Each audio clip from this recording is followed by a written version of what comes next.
There's a real issue, guys, when it's a Monday. It's around 4 or 5 p.m. at the point of me recording this, and we have death threats being sent to a 16-year-old CSGO pro following a qualifier for CS Summit 6. That being against a Brazilian lineup who in the past week has already undergone its fair share of drama. That being MiBR versus Chaos. If you guys did not know, Chaos did upset them and sent them to the lower bracket in this qualifier as well, in a very, very close series going to map 3 overtime. And in it, that 16-year-old being Leaf from Chaos has now been accused of cheating and also being sent, well, I would say at this point in time, at least dozens, if not more than that, death threats by the crazy side of Brazilian fans. I understand there are probably Brazilian fans out there right now even watching that are level-headed and can analyze the situation and understand why it's not very funny, it's not very cool, it's not very normal of a person to send death threats to anyone out there, let alone a 16-year-old CSGO pro after your team lost a video game to them.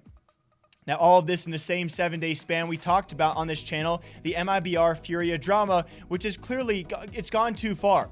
These diehard fan bases, respect them all you might. Their loyalty is subpar to none out there, but there are certain things that they take just way too far. And it's not only the fans, sometimes it is also the players. Let me tell you guys this, we have other pro players out there who have said the clips against Leaf are suspicious. Let it be the TO or some sort of official to actually make those accusations, those very serious accusations, which, by the way, some players out there, I would say Fallen, even inferring cheating himself within an hour of the match even ending. It's just not a good look. We also have other streamers out there like Gallez, I apologize if I mispronounce his name, who garners anywhere from tens, if not hundreds of thousands of viewers watching Brazilian matches on Twitch, and he himself was talking poorly of Leaf and making these accusations live in front of at least tens of thousands of people, a kid who was already receiving death threats. It was escalated all the more as players and personalities who are backing MiBR in sheer frustration also accuse him without substantial, without full evidence. I understand at least a little bit where they're coming from. It does look skeptical. Is it the right time, though, when a kid was already receiving death threats to then escalate everything further on Twitter and social media?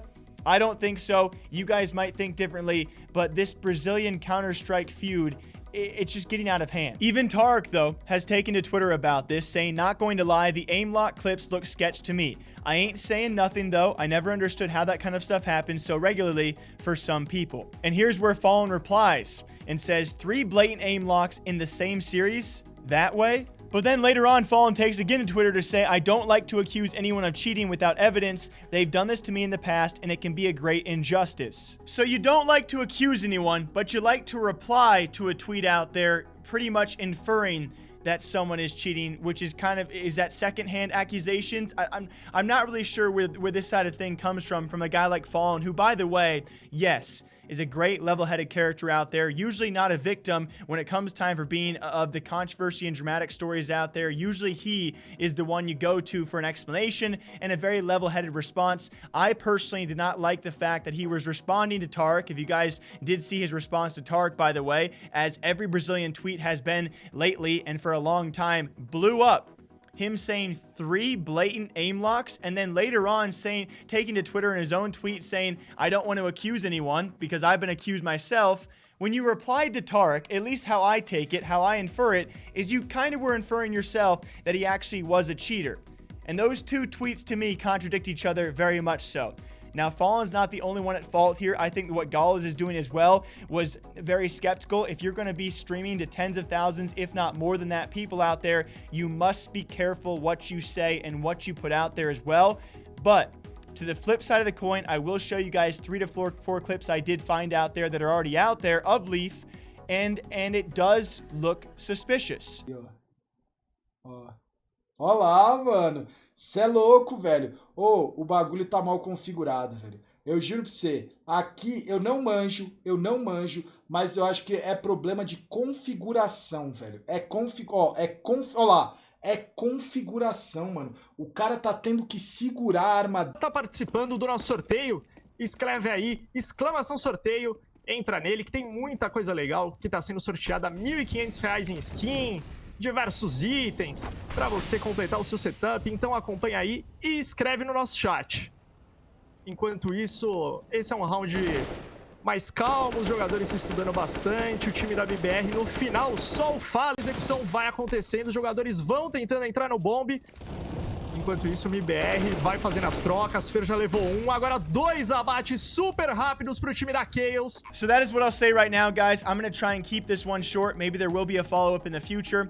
I just, I wish there was a little bit less of a lack of translation. That certainly makes this a lot harder to cover as well. When it came time for the Furia and MiBR drama, you know, it just, it went too far, right? The next day, there were apparently MiBR fans DDoSing Furia as well. It goes to show you, I think the big case here is not what the MiBR players do. Unfortunately, in this case, I didn't really appreciate what Fallen did or MiBR streamers did as well. Usually it does not come down to the players. It has come down to MiBR fans and the way they push these things just so utterly far and further than any other fan I've seen out there will and is willing to do. Sending death threats to anyone out there, whether they are cheating or not, is not okay. Whether they are 16 or 18 or 4 or 82 years old, sending someone death threats based off a video game result is pathetic. And if you're doing that, you probably should reconsider what your life goals are. That's my 2 cents. Maybe I'll follow with more out there, guys. I will admit Leaf and his clips are suspicious, but to make these blanket accusations on Twitter without any further proof, I feel like we're kind of going back to the Flusha days, right? There's a lot of suspicious people out there with suspicious clips. So that's my 2 cents. I know my thought process on all of this is not going to be 100% correct. I would love to hear you guys' insights and your thoughts on this entire case. Until next time, hope you guys all enjoy. Drink your water, drink your coffee. I should not be drinking caffeine right now, but here I am. What do you guys think about this absolute madness? CSGO Pro cheating accusations, the first time in a long time, and Brazilian death threats, well, that's just a weekly occurrence. Till next time, take care. Okay, bye-bye.